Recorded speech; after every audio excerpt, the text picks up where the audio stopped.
I understood what was happening as I watched my sister's in-laws' house from far away. When I realized the truth, I was shocked.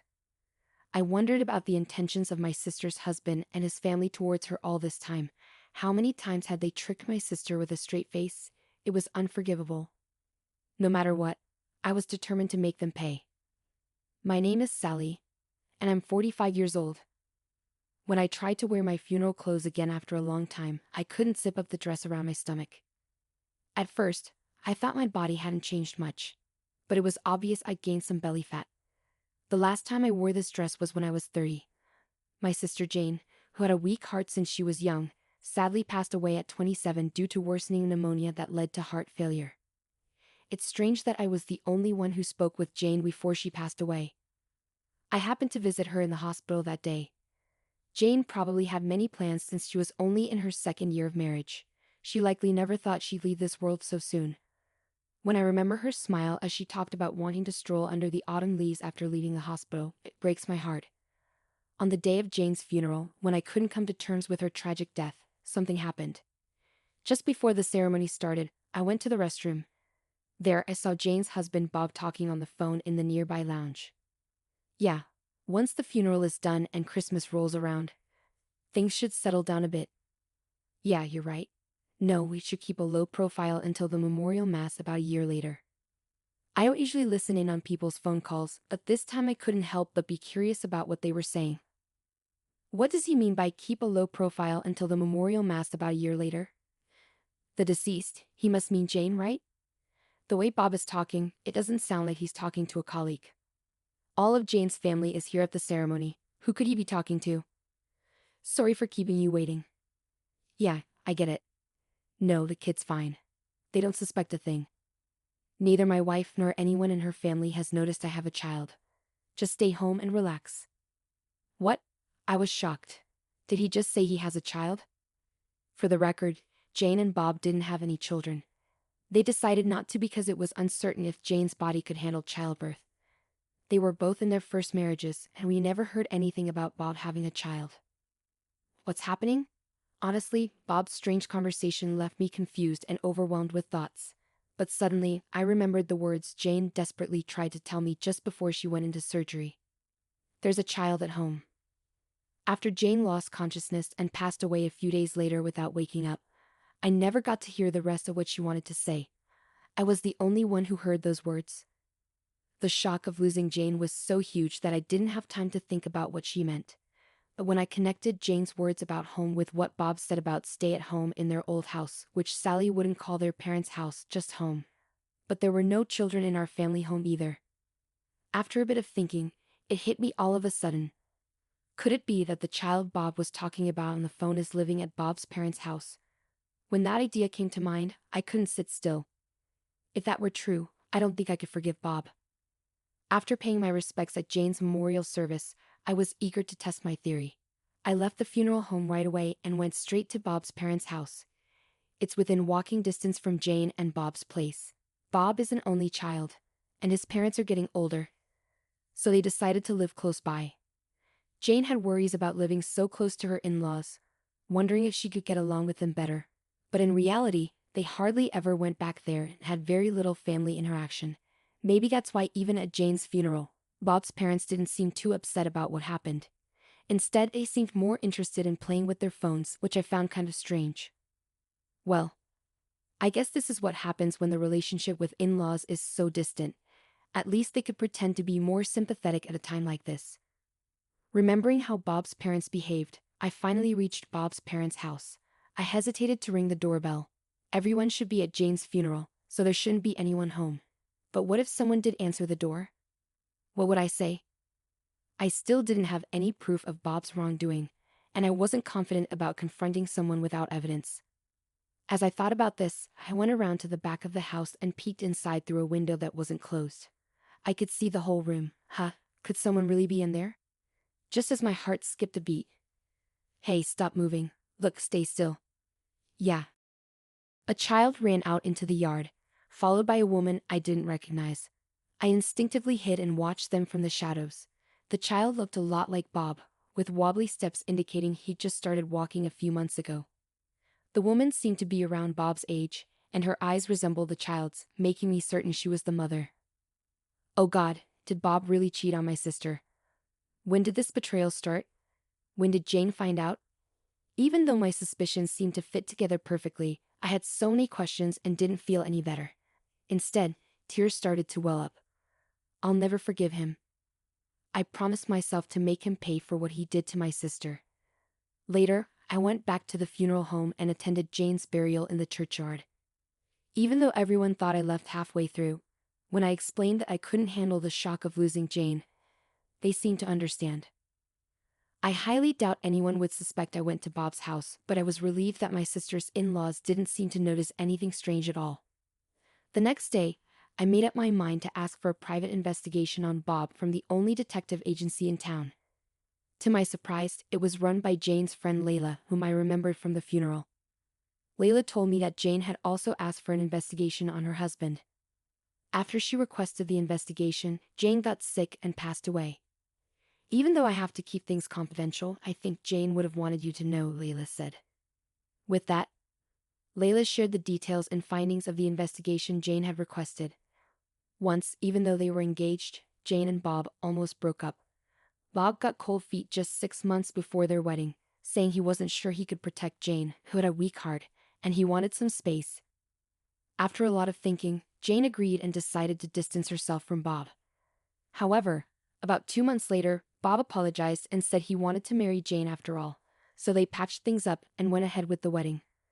After that, Bob worked really hard, even on his days off, because he wanted to buy Jane a house in the future. Jane talked about their relationship like everything was fine, like she was proud of it, so I thought they were okay. But I was wrong, Layla explained. In reality, right after getting engaged to Jane, Bob started having an affair with his childhood friend Nancy. They had dated before but broke up over a small disagreement. Even though Bob met Jane and got engaged, he still had feelings for Nancy. When Nancy reached out to him, those old feelings came back. To make matters worse, Bob's excuse about getting cold feet was a lie. Around the same time, Nancy got pregnant, and Bob was torn about whether to leave Jane and marry her. He even talked about it with some friends, but Nancy was firm in her decision. If you stay with me, I won't ask you to marry me. But I'm going to have this baby, Nancy told Bob. Bob didn't want to break up with Nancy, but he also didn't want to tell his wife Jane about the baby. At the same time, he couldn't ignore a child he might have with someone he cared about. He didn't want Nancy to have the baby, but she was determined to keep it. Eventually, Bob opened up to his parents about the situation, only for them to say, "This will be our first grandchild, so let her have the baby." Bob's parents had always preferred Nancy as his partner since they knew her well from childhood. Plus, they didn't seem to like Jane much because she was frail and might not give them a grandchild, which they often complained about to others. Fortunately, Jane is frail, and she won't last long. Once she's gone, acknowledge the child and marry Nancy, Bob's parents proposed, and Nancy agreed. Though it was a twisted plan, it appealed to Bob. If his parents say so, then it must be okay, he thought. So it was decided that Nancy would have the child. Nancy, like Bob, was an only child, and her parents had already passed away. That's why Bob's parents spent a lot of time at Nancy's house, helping her during her pregnancy. The story about Bob working hard for Jane right after their wedding was a lie. He was probably visiting his newborn baby during that time. There were witnesses who saw Bob going to Nancy's house often, Layla explained. This suggests that the excuse of moving closer to their elderly parents was also a lie. They actually wanted to be near the child. As the child grew up, they respected Bob's parents' wish to spend more time with their grandchild, so Nancy and the child stayed more often at their house. With various excuses, they kept Jane away from her in-laws, and eventually, they stopped going home altogether. It's enraging how they're endorsing infidelity as a family, Layla concluded. Just a month ago, my sister found out about Bob's cheating. She was feeling sick and left work early, probably not realizing that Jane was home. Bob, who hardly ever texted or called when Jane was around, came home earlier than usual that day and apparently made a call somewhere. "I got off work early. Can I come over now?" "My wife? She's at work. I don't think she'll find out. She seems to be getting sick a lot lately and might go to sleep early. If I say I'm working late, I think I can stay longer with you," Bob said. "Yeah, I also want to live with Nancy and the kids soon. Every time she says she's not feeling well. I think she won't last much longer, replied the other person. Yay, I'm looking forward to it every time. Just imagining how Jane felt hearing that from her sickbed makes my heart ache. This incident made Jane aware of Bob's cheating, and she seemed to have hired a private investigator who happened to be her friend Layla. The investigation revealed everything, and just as Jane was about to confront Bob with a divorce, she collapsed and passed away. As Layla finished telling me all this, she lowered her gaze and said, Jane must have been heartbroken. I couldn't agree more. I wanted to avenge Jane's pain. I couldn't bear the thought of Bob and his parents enjoying having a grandchild while Bob planned to remarry. But I've only just learned all this, and I don't know what to do. After thinking for a while, I had an idea. Layla, are you good with computers? At my words, Layla smiled and said, I got this. The next day, I went to my sister's in-law's house. When I rang the doorbell, my sister's mother-in-law appeared on the monitor, looking surprised to see me. Oh, Sally, what's going on? She asked, sounding a bit anxious. I need to talk to the family about Jane's things. Can we talk for a moment?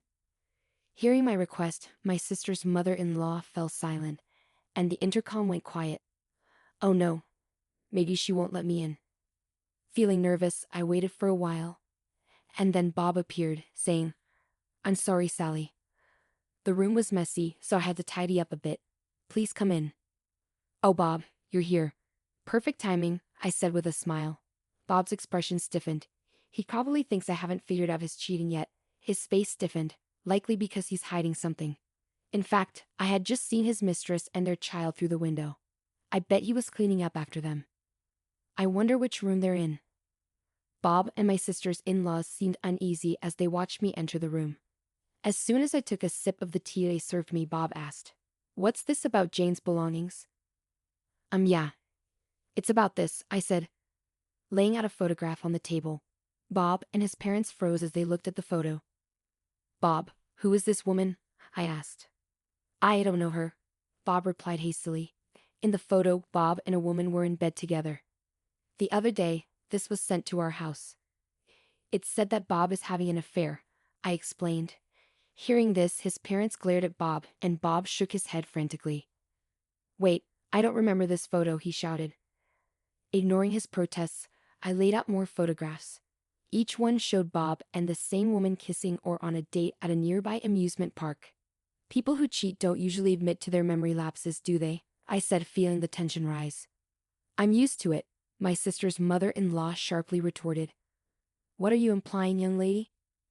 No. Mom, you've got it all wrong. I don't know anything about this, Bob protested. Then what's this picture about? Even though you have a child with Nancy, I immediately responded to my sister's mother-in-law's words.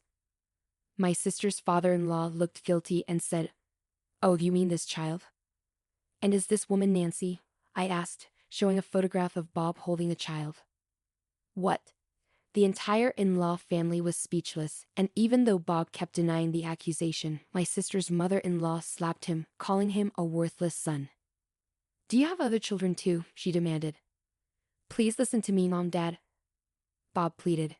But my sister's in-laws ignored Bob's pleas, scolding him for betraying their beloved grandchild. What nonsense bringing this here? The picture was sent to her house. I don't know much about it either, Bob exclaimed. I came here seeking clarity, but it seems Bob does have a child, I said, preparing for a confrontation. Bob was at a loss for words. But honestly, Bob was telling the truth. He doesn't have any other affair besides Nancy. I didn't plan to reveal this, as I didn't want to be accused of spreading false information later on. However, this picture is fake. It's a composite one that I had Layla create. I could have used a real picture of the child with the actual person Bob cheated with, but I chose a combined photo because of certain reasons. I planned to confront him by asking him about the child, but luckily, my sister's mother-in-law revealed the truth earlier than I expected. So, your quietness means it's true, isn't it? Earlier, your mom also mentioned something about a child and Nancy, I said while my sisters-in-law stayed still where they were. The note that came with the picture said these kids are being looked after in this house. That's not true. My sister's mother-in-law quickly disagreed with what I said. Are you sure? Of course, it's not true. Then show me all the rooms. Huh? Without waiting for their approval, I stood up from my seat and headed towards the room next door. Hey, wait a minute. You can't just snoop around other people's houses. Bob raised his voice. If there's nothing to hide, then you should show me. That's not the point. Then what's the issue? Well, without waiting for Bob's response, I ignored the attempts of my sister's in-laws to stop me and peeked into the next room. She's not here, I concluded, and then I went upstairs to the second floor. Despite facing obstacles and scraping my knee, it was nothing compared to my sister's pain. I was willing to endure any number of fresh wounds. Pushing past my sister's in-laws, I opened the door to the room on the second floor, pushing Bob aside as I did so. Ah, there she is. In the room, Nancy and a child were sitting on the bed. Well, who do we have here? It was a different woman and child from the ones in the picture. What's happening? Bob asked. At my words, Bob turned pale, and Nancy looked puzzled, saying, "A picture?" Yes, it seems like Bob here has been cheating while my sister was around. Look at this picture. As I showed the fake photo to Nancy, her face twisted in anger, and she crumpled the picture. What is this? You were with another woman. No, Nancy, it's not like that. Just listen. Nancy was furious, and Bob looked pale. Having gotten the proof I needed, I'd added, "So you were indeed involved with Bob, huh?" My sister's in-laws were stunned, unable to believe what was happening. Why? You told me I was the only one. You said we didn't have to get married, and I wanted to have a child and be with you. And now this. Nancy, there must be some mistake. Maybe it's a look-alike or Photoshop. What do you mean, maybe? You can't deny it completely. I can't trust you anymore. For a moment, I was surprised by the mention of Photoshop, but since Bob was too flustered to deny it properly, Nancy's suspicions were at their peak. A man who's so unsure of himself, you'd be better off not trusting him. He ruined my sister's life, I said, offering my serious advice. Nancy's face hardened. My sister went through a lot because of him, but she probably understands that already. I don't need to say anything, I thought to myself. Now, I need to act like I'm on Nancy's side and get her to listen to me to achieve my goal of not letting any of Bob's family or Nancy be happy. I understand, Nancy muttered. Wait, Nancy, I'm serious about you, I interrupted Bob's desperate attempt to win Nancy over. So you weren't serious about my sister, but you told her you were, even made marriage vows to her. Looks like you really are an untrustworthy man, Bob, I said. At my words, Nancy's face darkened. With a fake photo and everything, she seemed to start doubting whether Bob's words were sincere. Good. If you were serious, you wouldn't be cheating from the beginning. No matter what, you should stick to one person, I emphasized. As I stressed my point, Nancy's expression grew even darker. Bob's face turned ghostly pale. He must have sensed the growing distance in Nancy's feelings. We should break up, Bob. I don't want to be your backup option. After seeing that photo, I can't trust you anymore. I could handle being the other woman, but I can't stand the thought of being the third one, Nancy declared, tears flowing down her cheeks. Bob instinctively reached for her hand and pleaded, "Please, just listen to me." But Nancy pulled away, stating firmly, "I don't need you to acknowledge the child anymore. Just leave me alone." As Nancy left the house with her child, Bob's entire family was saddened by the loss of both the child and the planned second wife. Meanwhile, I felt a sense of victory inside. Later, I had Bob write a legal document officially ending his ties with our family, cutting off all connections. Additionally, he agreed to relinquish any rights he had to the inheritance left by my sister. My father, who is usually quite stern, heard everything from me and stormed into my sister's in-laws' home. They were shocked by his sudden appearance and seemed to agree to renounce any claim to the inheritance, wanting to sever ties with our family completely. Well, even though we call it my sister's inheritance, it wasn't much. But it's a relief that not a single cent of her assets went to him, I thought. On the day I brought the photos to Bob's house, it seems one of the windows was open. As a result, our argument and conversation could be heard clearly outside, along with revelations from Nancy's friend who lived nearby. Everything that happened in Bob's house was exposed to the entire neighborhood. As a result, rumors spread that Bob's house was cursed, and he decided to quit his job and leave town with his parents. Meanwhile, Nancy unexpectedly showed up at our family home after about 2 months. She came bearing $50,000 as a gesture of apology and gratitude for helping her see the truth. She wanted to make amends for how she had treated my sister. While I appreciated Nancy's intentions, money couldn't erase the pain my sister had endured. It didn't feel right for us to forgive someone for something they themselves couldn't forgive just because they offered money.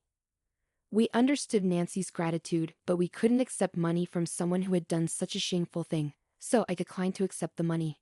Instead, we suggested that it be donated to a nearby children's home where my sister used to work. Huh, do you doubt whether such a woman would actually follow through with the donation? Of course not. I went with her to ensure the donation was made properly, so you can trust that it happened. If the money is used for that purpose, I believe my sister would be happy. I hope the children who have their whole lives ahead of them can find happiness, even on behalf of my sister. As for myself, it's hard to admit, but I struggled with the loss of my sister for a while, even experiencing mental health challenges. There was a time when it was so tough that I had to leave my job. But I've been gradually recovering, and now I work at Layla's detective agency.